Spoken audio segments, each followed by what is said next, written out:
And I was wondering, how come this guy always has money? I asked him, where do you get money?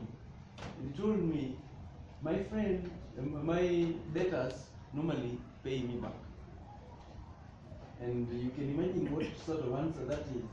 Where did he get money to lend them in the first place?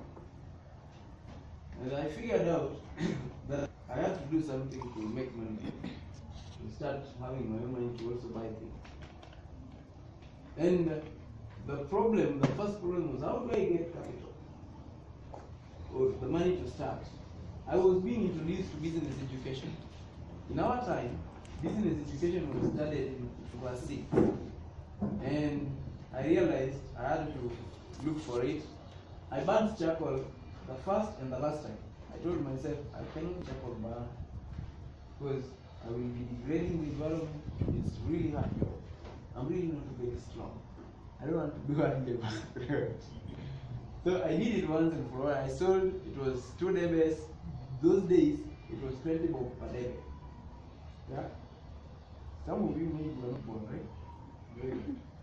And I sold, it was 40 bob. I used this to buy bananas, I ripened them and sold. And afterwards, I realized that bananas were taking longer. You bring them, you start preparing, going through all the process, and then you wait for several days, and then all this time, you're still not making money. Then I realized that I could buy cassavas and cook them and sell. And now there were no days to wait. You just bring them, prepare them, take them to the market. We were taking them to some TTC around. They were buying them for breakfast. What I mean is, I had to review my strategy.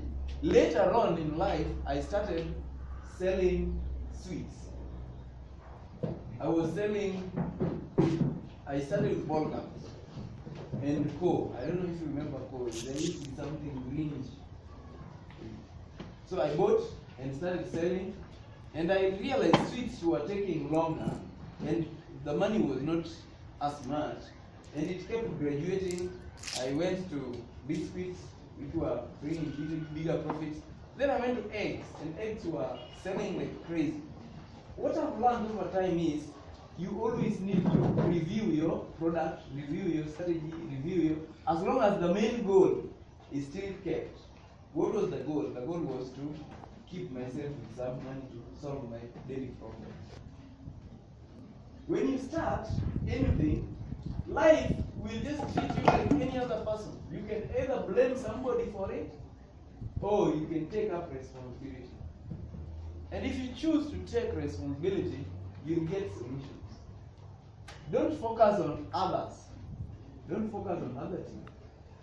And that is part of the big problem with Airtel and other guys. They keep focusing on Safaricom.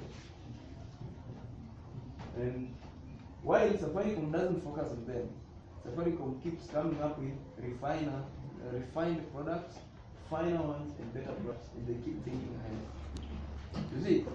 So as we are, we must keep thinking of our own product and ourselves and how we make it better. As a team, keep thinking much of your energy should be spent on your strategy and your product, as opposed to what other people are doing elsewhere. Well, it's okay to know what they're doing, and you know anyway. But if you concentrate much on that, you lose your time and your energy, and lose your focus. And I hope that makes sense.